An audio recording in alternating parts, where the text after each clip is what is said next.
The Undefeated Mind. How Japan's greatest warrior mastered every battle, and how you can too. Introduction. Your dojo is everywhere. The most dangerous man in feudal Japan carried 2 swords and never lost a fight. Miyamoto Musashi killed his first opponent at 13, survived Japan's bloodiest battle at 16, and spent the next decade systematically destroying every martial arts school that dared challenge him. By the time he faced his greatest rival on a remote island in 1612, he had perfected something far more valuable than swordsmanship. He had mastered the art of winning when everything was on the line. Your battles are different, but the stakes are just as real. That crucial presentation where your career hangs in the balance. The difficult conversation that could save or destroy your relationship. The moment when competitors circle like wolves, sensing weakness. The decision that could make or break your business. Modern life is combat by other means. Musashi understood what most people never learn. External techniques matter far less than internal mastery. The way you handle pressure, how you read situations, your ability to act with clarity when chaos surrounds you. The mental state that determines whether you dominate or get dominated. These are not abstract philosophical concepts. They are practical weapons, tested in life and death situations by a man who never had the luxury of theoretical failure. When Musashi stepped onto a dueling ground, hesitation meant death. Self-doubt meant death. Fighting by someone else's rules meant death. He discovered principles that guarantee victory. The stories you're about to experience aren't just historical accounts. They're instruction manuals. Each duel was a laboratory where Musashi refined the mental and strategic tools that made him unstoppable. Tools that translate directly to your modern challenges. You'll watch a 13-year-old boy kill a master swordsman with nothing but a stick and pure intent. You'll witness one man systematically destroy an entire martial arts dynasty in a moonlit field. You'll see how psychological warfare can defeat opponents before a fight even begins. More importantly, you'll learn how to apply these deadly lessons to your own battles. Your enemies have changed. The principles of victory have not. Welcome to your training ground.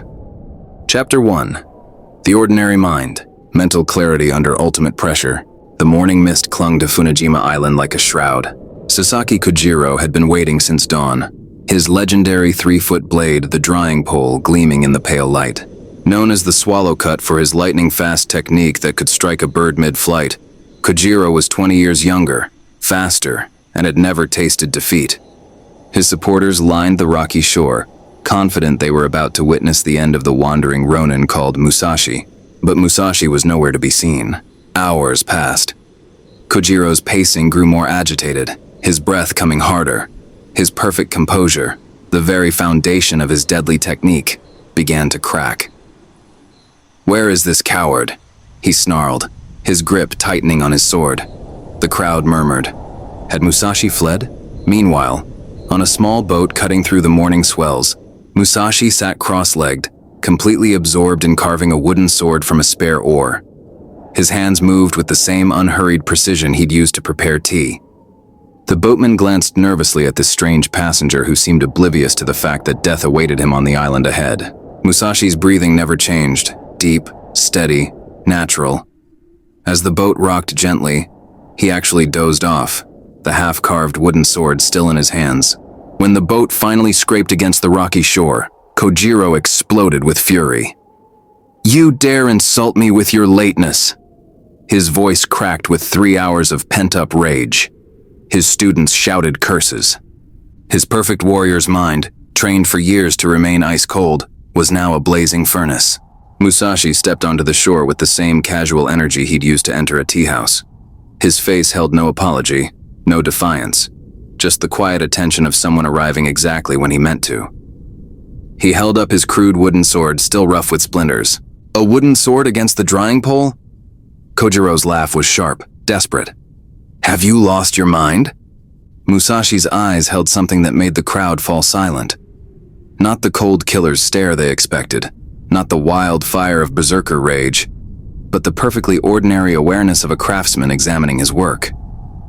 He looked at Kojirō the same way he might study a piece of wood before cutting it. The two warriors faced each other. Kojiro's breathing was rapid, his muscles coiled like a spring ready to explode. Every line of his body screamed deadly intent. Musashi stood as if waiting for morning rice to finish cooking. Kojirō launched himself forward with a scream that echoed off the water, his steel blade singing through the air in the legendary technique that had never failed him.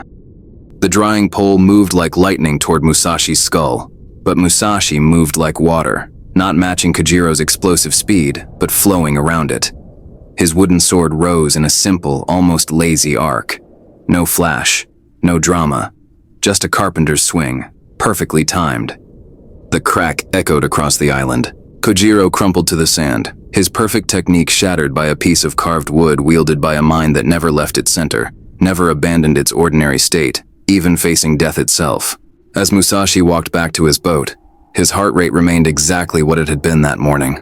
He had just killed one of Japan's greatest swordsmen, but his mind registered it the same way it might note the completion of any task, like finishing breakfast or mending a sandal. The modern battlefield. This is Heijoshin, the ordinary mind under extraordinary circumstances. While Kojirō let the situation transform him from master swordsman into an emotional wreck, Musashi remained exactly who he was. When everyone else is losing their minds, the person who keeps their ordinary consciousness holds all the power. In your crucial presentation, while others pace nervously backstage, rehearsing frantically, you maintain the same calm attention you'd give to morning coffee. Your natural state becomes your greatest advantage. In that heated negotiation, when the other party raises their voice and pounds the table, you lower yours. You speak slower when they speed up. You become the immovable center while they spiral into emotional chaos. During the crisis meeting, when colleagues panic and start making desperate decisions, you ask the same methodical questions you'd ask during routine planning. Your ordinary mind cuts through extraordinary pressure. The way you handle small moments trains you for big ones. The way you handle big ones reveals who you really are. Chapter 2. Fearless Action. When everyone doubts you, move first. The summer heat pressed down on Hirafuku village like a heavy blanket. A travel-worn samurai named Arima Kihei had posted his challenge on the village notice board that morning, his brushstrokes bold and arrogant. "Any warrior who dares test his blade against mine shall find only death," the announcement declared. Kihei was no mere wandering swordsman. He carried the prestigious techniques of Kashima Shinto-ryu, founded by the legendary Tsukahara Bokuden. His silk hakama and perfectly maintained katana spoke of serious training and deadlier intent, but it was a child's name scrawled beneath the challenge. 13-year-old Musashi had written Miyamoto in rough, hurried characters below Kihei's elegant calligraphy. The village buzzed with nervous whispers. A boy challenging a master? It was suicide. At Doran Temple, the boy's uncle paced frantically. When the messenger arrived to confirm the duel, Doran's face went ashen. "He's just a child," the monk pleaded. "Surely there's been some mistake." Arima Kihei's response was ice cold. The boy wrote his name. His honor and his life are now at stake. He can apologize publicly when we meet, or he can die. Those are his only choices. The appointed hour arrived with the sound of temple bells. Kihei stood in the dusty courtyard, his stance perfect, his breathing controlled. Every line of his body spoke of years spent perfecting the deadly art. His hand rested casually on his sword hilt, the gesture of a man who had killed before and would kill again without hesitation. The gathered crowd fell silent, knowing they were about to witness either an execution or a miracle. Doran stepped forward, bowing deeply. "Please, honored swordsman, my nephew is young and foolish. Allow me to apologize on his—" A war cry split the air. Young Musashi exploded from behind his uncle like a wild animal, a 6-foot quarterstaff gripped in his small hands. No formal stance, no respectful bow, no careful measurement of distance. Just pure, explosive intent focused on one thing: victory. Kihei's eyes widened. This wasn't how duels were supposed to begin. Where was the ceremony? The mutual respect? The careful circling? His perfect training had prepared him for another master swordsman, not this screaming boy charging like a demon.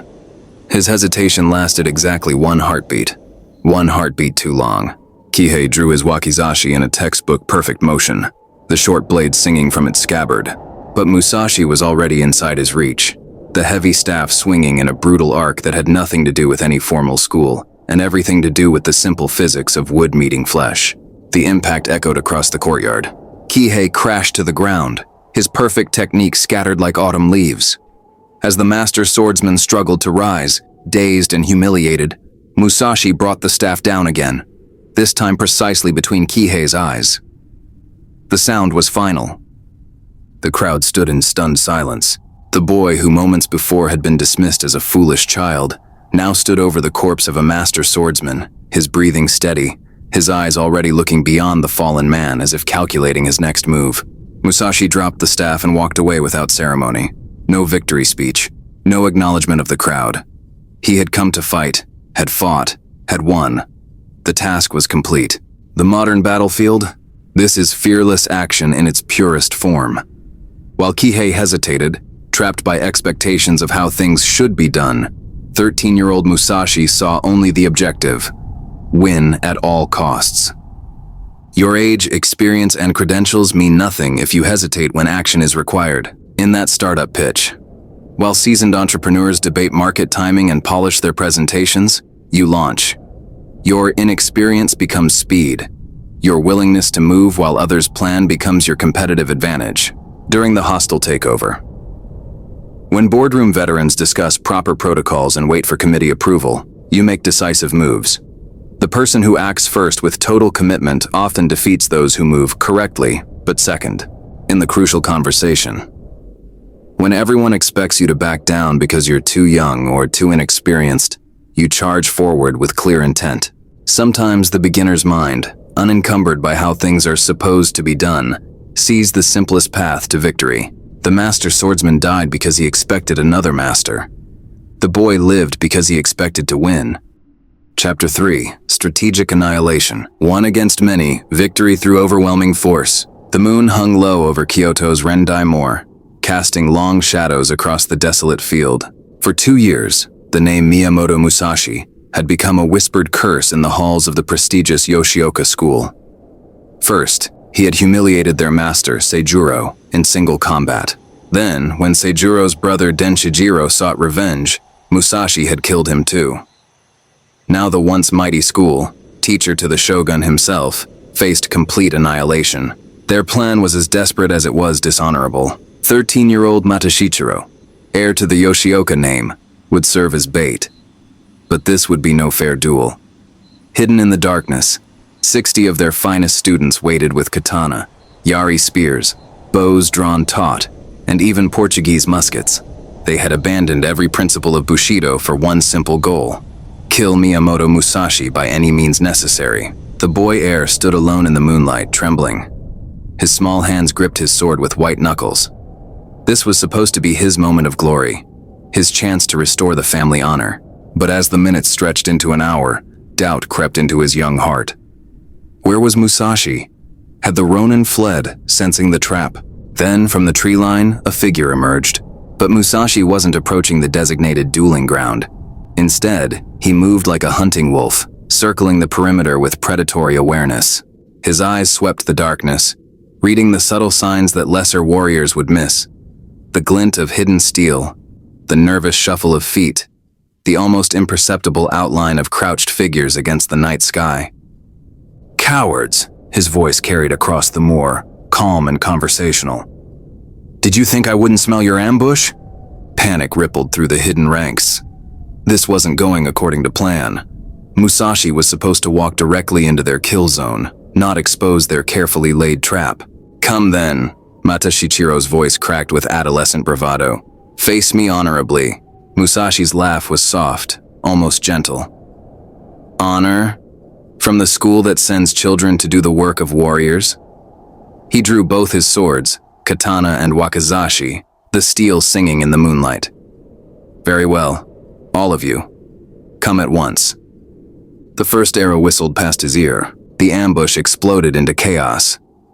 Musashi moved like water flowing around stones, his two swords creating a sphere of death around him. A spearman lunged from the left. The wakizashi took his throat. Another arrow. Musashi was no longer where it flew. A musket roared, the lead ball sparking off his katana as he deflected it impossibly. The Yoshioka students had trained for formal duels, not this. They came at him in waves, but waves break against stone. Musashi's blade work was beyond anything they had practiced in their pristine dojo. This was killing refined to its purest essence. No wasted motion, no flourishes. Just the mathematical certainty of steel finding flesh. Young Madashichiro watched his school's finest warriors fall like wheat before the scythe. His legs trembled. His sword felt impossibly heavy. This wasn't a duel. It was slaughter. When Musashi finally reached him, the boy couldn't even lift his blade. "Please," Madashichiro whispered, tears streaming down his face. "I yield." Musashi looked down at the child, really looked at him. For a moment, something almost like pity flickered in his eyes. Then his katana moved in one clean arc. The silence that followed was absolute. 60 men lay scattered across the moor like broken dolls. The moon continued its journey across the sky, indifferent to the end of a dynasty. Musashi cleaned his blades methodically, the same way he might clean his hands after a meal, then walked into the darkness as if nothing extraordinary had occurred. The Yoshioka school, teacher to shoguns, pride of Kyoto, died that night. Not in some glorious battle between equals, but in a moonlit field where their arrogance met its reckoning. The modern battlefield? This is strategic dominance in its most terrifying form. While the Yoshioka clung to their reputation and institutional pride, Musashi saw only the tactical reality. 60 enemies, one objective. When facing overwhelming odds, don't play by their rules. Impose your own terms and destroy them systematically during the coordinated attack. When competitors band together to crush you, don't defend. Counterattack with overwhelming force. Use their numbers against them. Turn their coordination into chaos by striking where they least expect it. In the hostile boardroom, when facing a room full of executives united against your proposal, don't argue point by point. Reframe the entire discussion. Make them fight on your terms, not theirs. Against institutional opposition. When the establishment uses its resources and connections to destroy you, don't play their political games. Hit them where their traditional advantages become liabilities. Speed beats size. Clarity beats complexity. They brought 60 swords to kill one man. They discovered that one man with absolute clarity is deadlier than an army with divided purpose.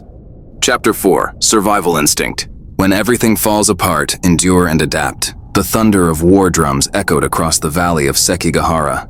October 15th, 1600. The most decisive battle in Japanese history was about to begin, and 16-year-old Musashi found himself on the wrong side of destiny. The Western Army, which he had joined, was already fracturing before the first arrow flew. Betrayals rippled through the ranks like cracks in breaking ice. Lord after lord switched sides or simply fled, leaving their allies to face annihilation. Musashi watched seasoned samurai abandon their posts in terror. These were men who had fought for decades, who spoke eloquently of honor and loyalty in peacetime. Now, faced with certain death, they scattered like leaves before a typhoon.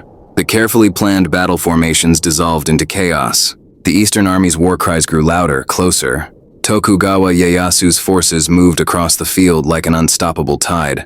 Their discipline was perfect, their coordination flawless. They had already won before the battle truly began, not through superior courage, but through superior politics. Half the Western Army was fighting for them now. Musashi gripped his katana and charged anyway. While others fled, the teenager pushed deeper into the maelstrom. His blade found enemy flesh again and again, but for every samurai he cut down, 10 more appeared.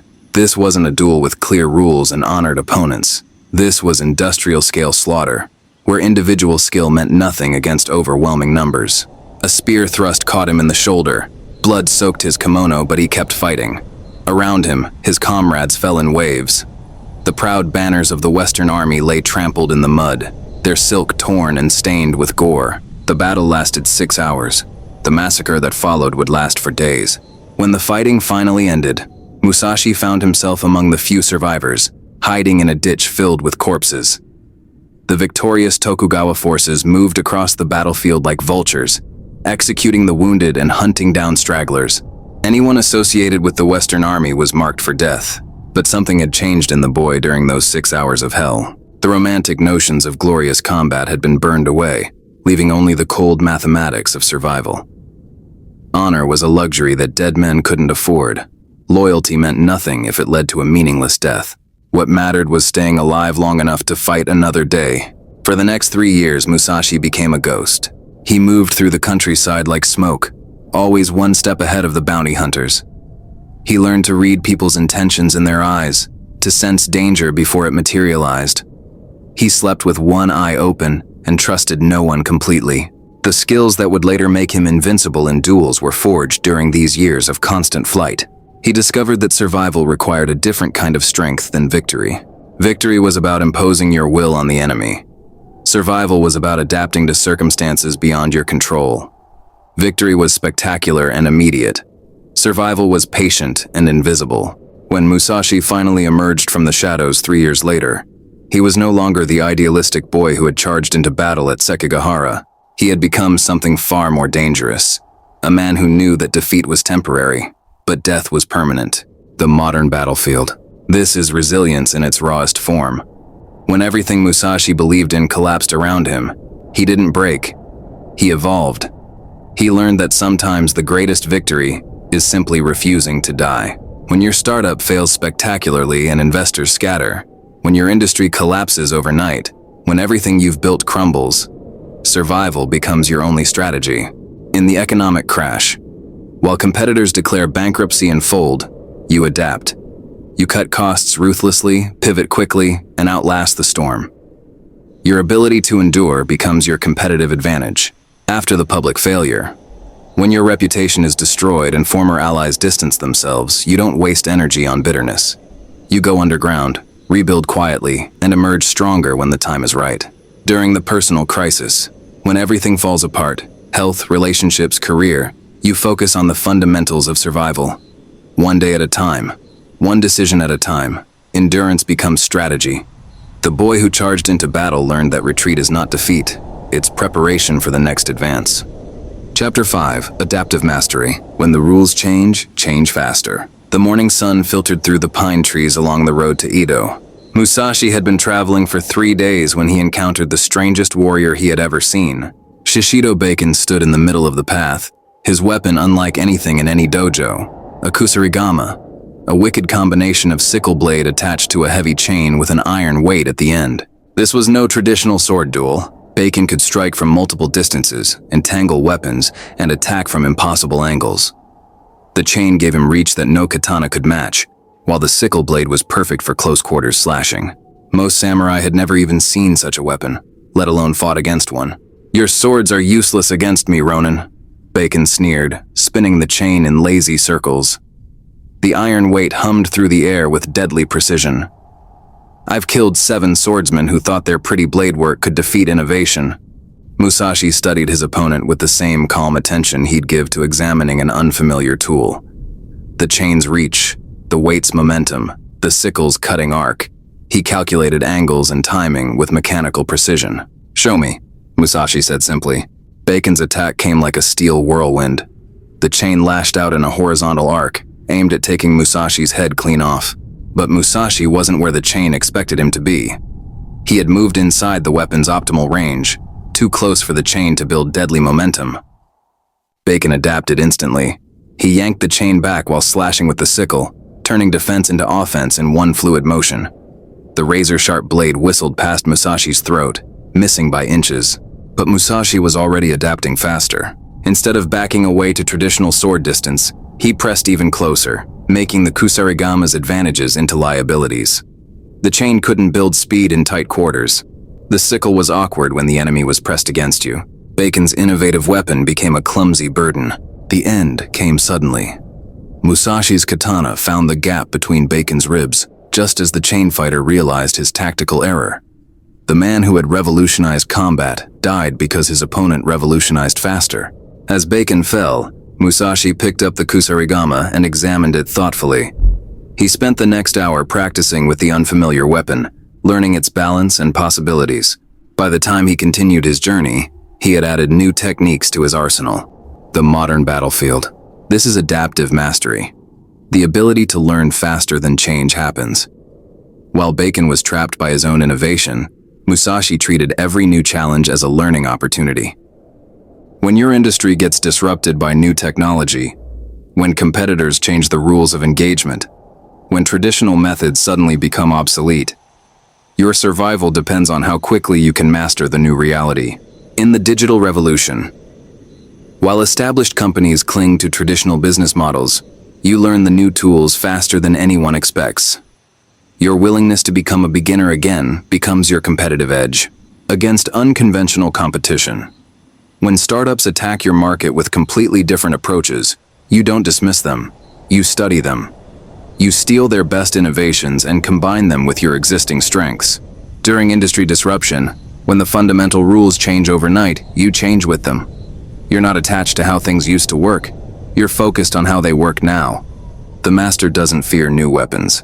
He masters them faster than his enemies can deploy them. Chapter 6. Learning from Defeat. When you lose, win the lesson. The wooden staff whistled through the air with the speed of a striking snake. Muso Gonosuke was unlike any opponent Musashi had ever faced. Where most warriors relied on steel blades, Gonosuke had mastered the jo, a simple wooden staff that seemed almost primitive compared to the elegant swords of the samurai class.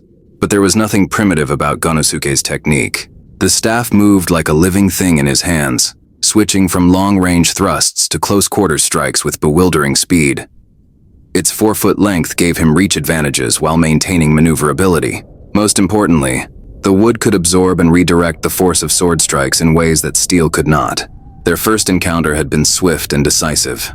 Musashi, confident in his two-sword technique, had approached the staff fighter with the same direct aggression that had destroyed so many opponents.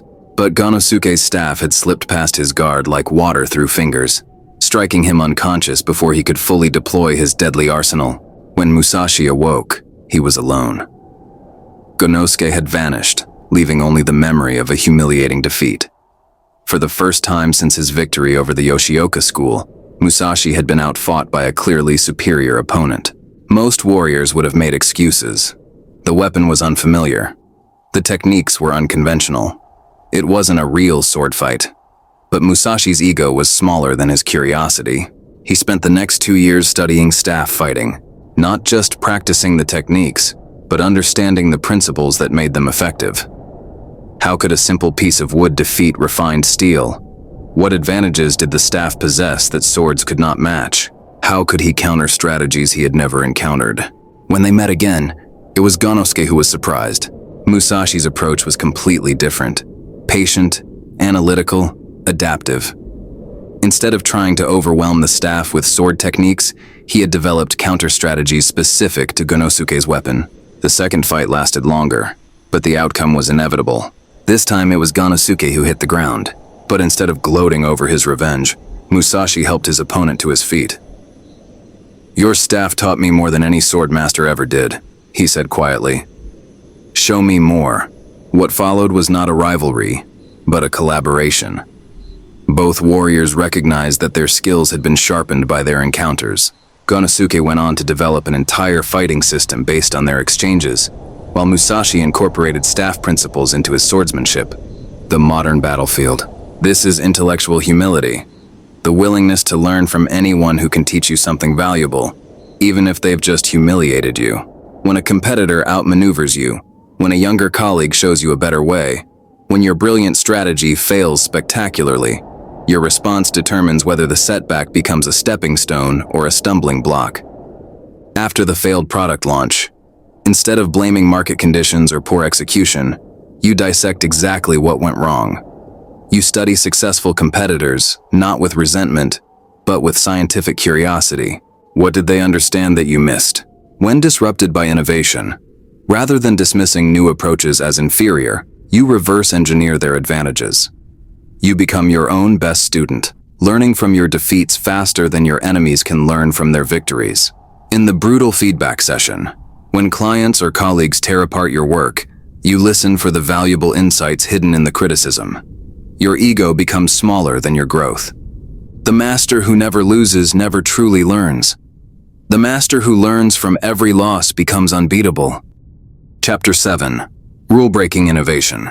When convention fails, create your own way. Every sword school in Japan taught the same fundamental principle. One weapon, one warrior. The katana was the soul of the samurai, the perfect balance of reach, speed, and cutting power. For centuries, masters had refined techniques around this single blade, creating elaborate schools of swordsmanship that were works of art, as much as methods of killing. Musashi looked at tradition and saw limitation. Why should a warrior constrain himself to one weapon when an enemy might bring two? Why follow rules created by men who had never faced the life or death pressure of actual combat? Why honor conventions that might get you killed? The revelation came during his encounter with multiple opponents.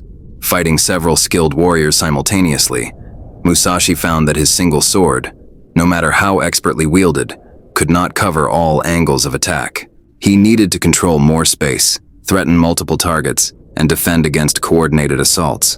So he drew his wakizashi with his left hand while keeping his katana in his right.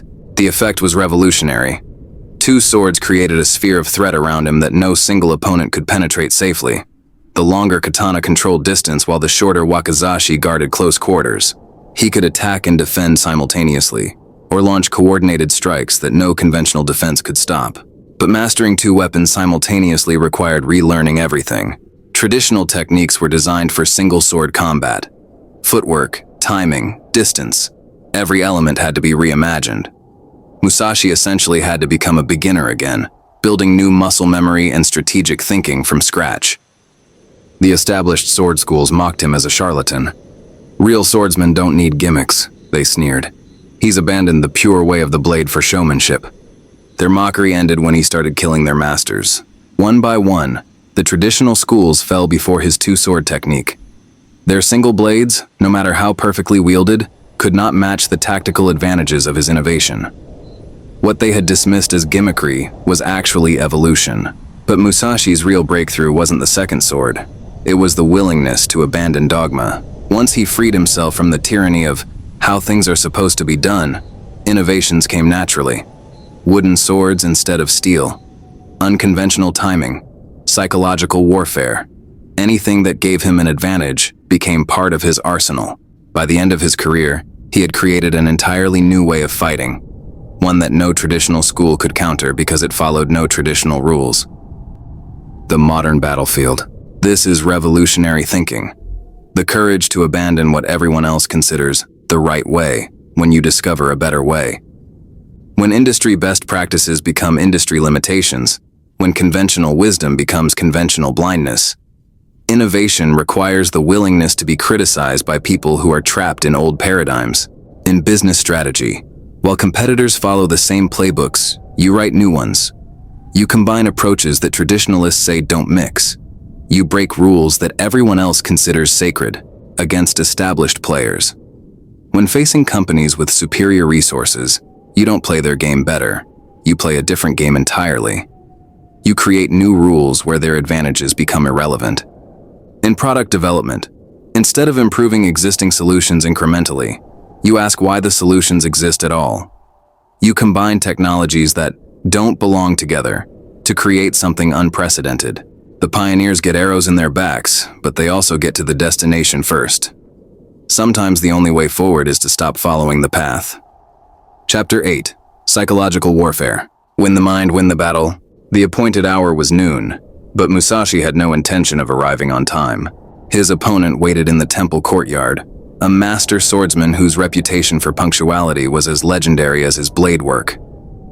Hayashi Osato had never been late for anything in his life.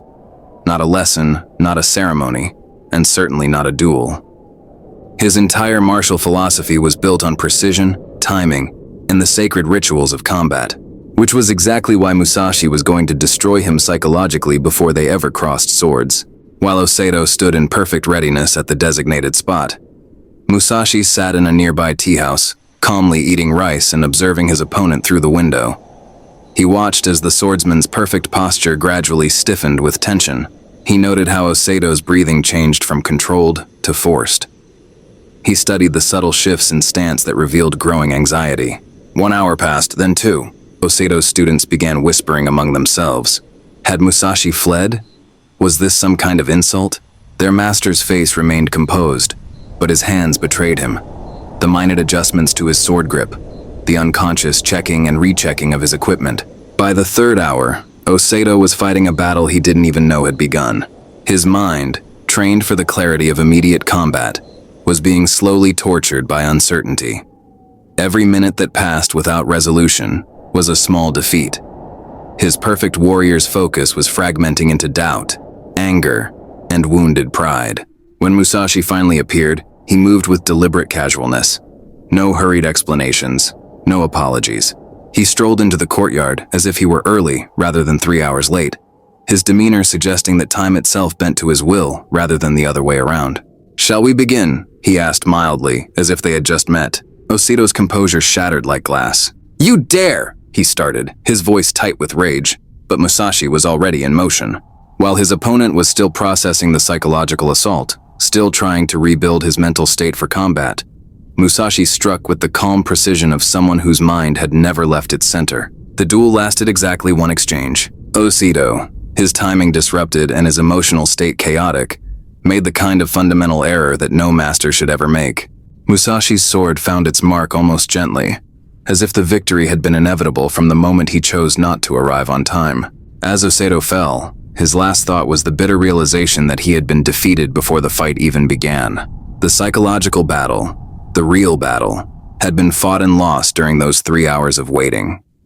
Everything else was just the physical confirmation of a mental defeat.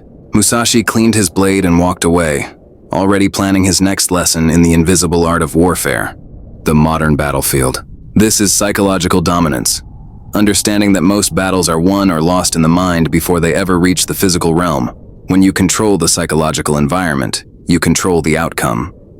Your opponent's mental state becomes your most powerful weapon. In crucial negotiations, while the other party prepares their arguments, you control the setting, timing, and emotional context. You arrive when you choose to arrive. You set the psychological tone before they can establish theirs. During competitive presentations, instead of just presenting your proposal, you shape how your competitors are perceived.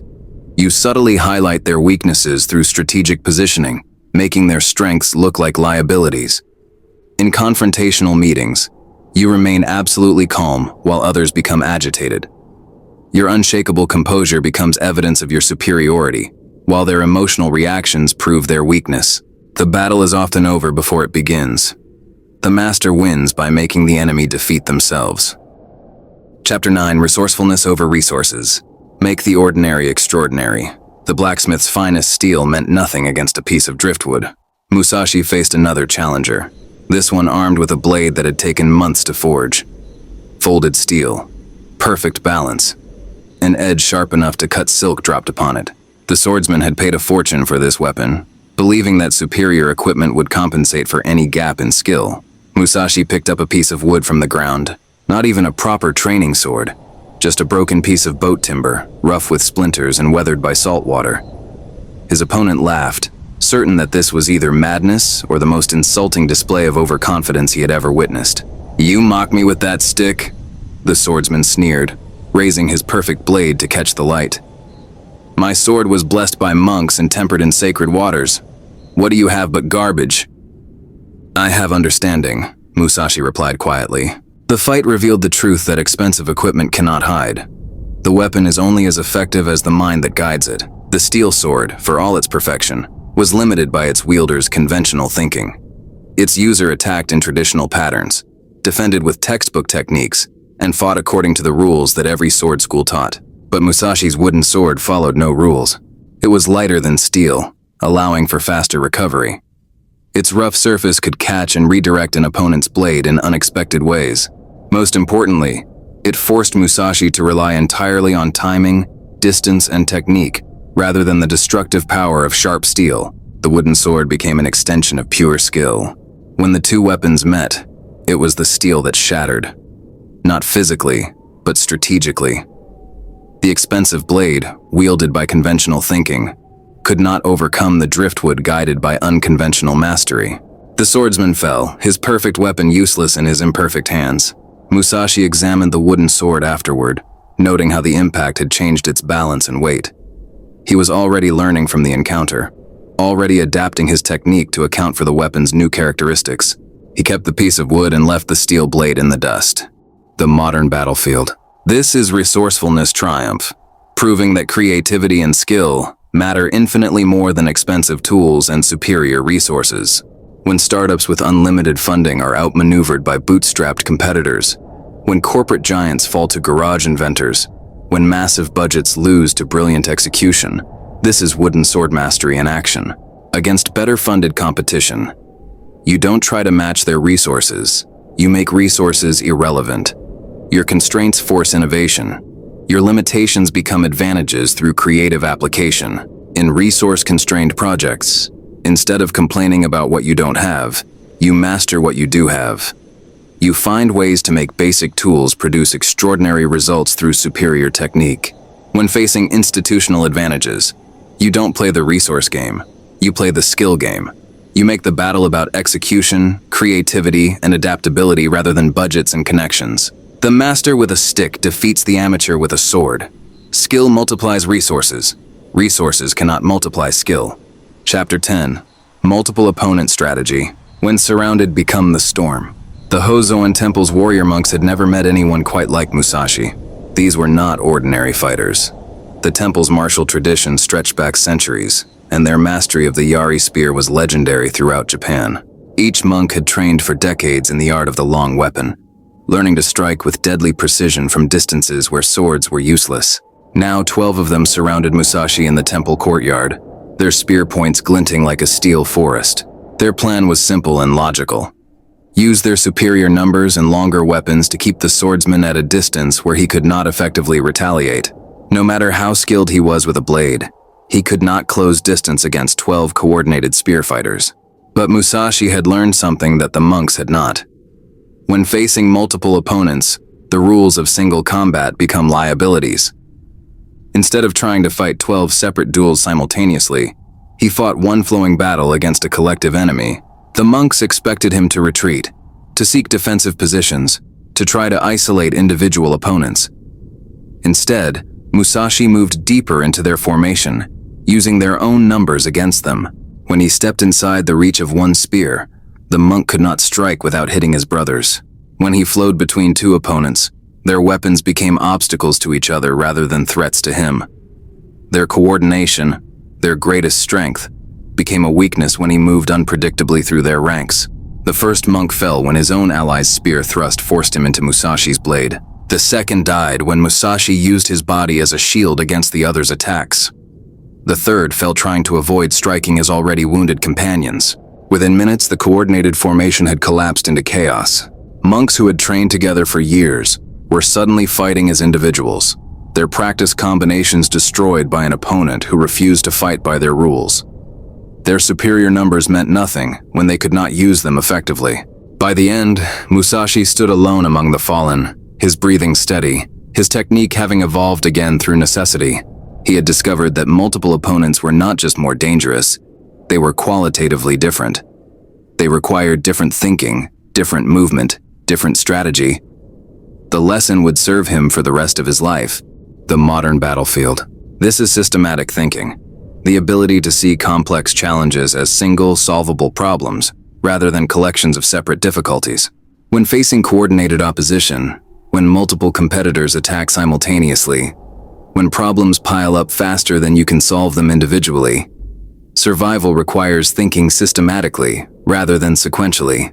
During the corporate crisis, when multiple departments are in chaos, multiple projects are failing, and multiple stakeholders are demanding attention, you don't fight each fire separately. You identify the systemic issues creating the chaos and solve those. Against industry coordination. When competitors band together to squeeze you out, you don't fight each company individually. You disrupt the entire system that makes their coordination possible. In overwhelming complexity, when facing dozens of interconnected problems, you find the leverage points that solve multiple issues simultaneously. You make one strategic move that cascades through the entire system. The master facing 12 enemies does not fight 12 duels. He fights one battle and wins it decisively. Chapter 11. The Master's Final Lesson. Beyond technique, beyond victory. In the final years of his life, Musashi's sword gathered dust. The man who had never lost a duel, who had killed more opponents than any warrior in Japan, who had revolutionized the art of combat itself, had moved beyond the need to prove anything through violence. His last great battle was not fought with steel, but with brush and ink. In a cave overlooking the sea, the aging warrior wrote his final teachings. The Book of Five Rings was not a manual of sword techniques.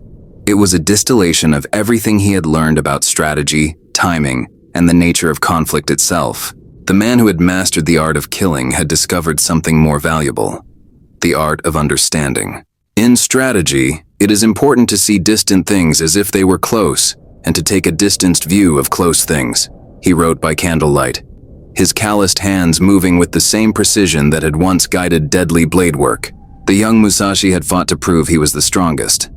The old Musashi wrote to teach others how to avoid fighting altogether.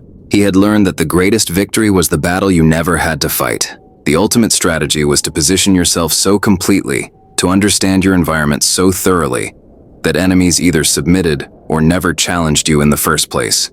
The true science of martial arts means practicing them in such a way that they will be useful at any time, and to teach them in such a way that they will be useful in all things. His transformation was complete. From the 13-year-old boy who had killed with rage to the aging master who taught with wisdom. From the wandering ronin seeking opponents to the settled teacher seeking students. From the destroyer of traditions to the creator of new ones. But his final lesson was the most profound of all. On his deathbed, Musashi handed his successor not a sword, but two texts. The Book of Five Rings and the Dokodo, the Path of Aloneness. 21 principles for living without dependence on anything external. Accept everything just the way it is. Do not seek pleasure for its own sake. Do not, under any circumstances, depend on a partial feeling. Think lightly of yourself and deeply of the world. These were not the words of a warrior. They were the words of a man who had transcended the need for warfare.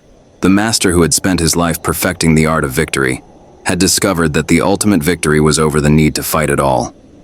The sword saint had become something greater, a teacher of life itself. When Musashi died on June 13, 1645, legend says that thunder shook the earth and lightning split the sky.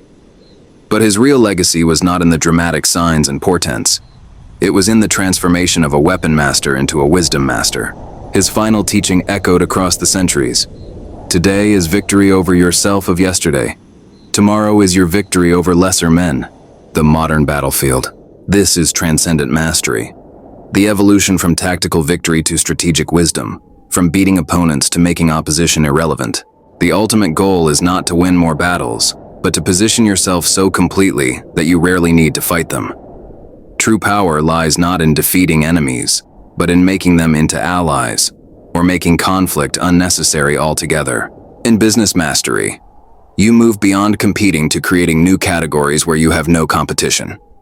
You stop fighting for market share and start expanding the market itself.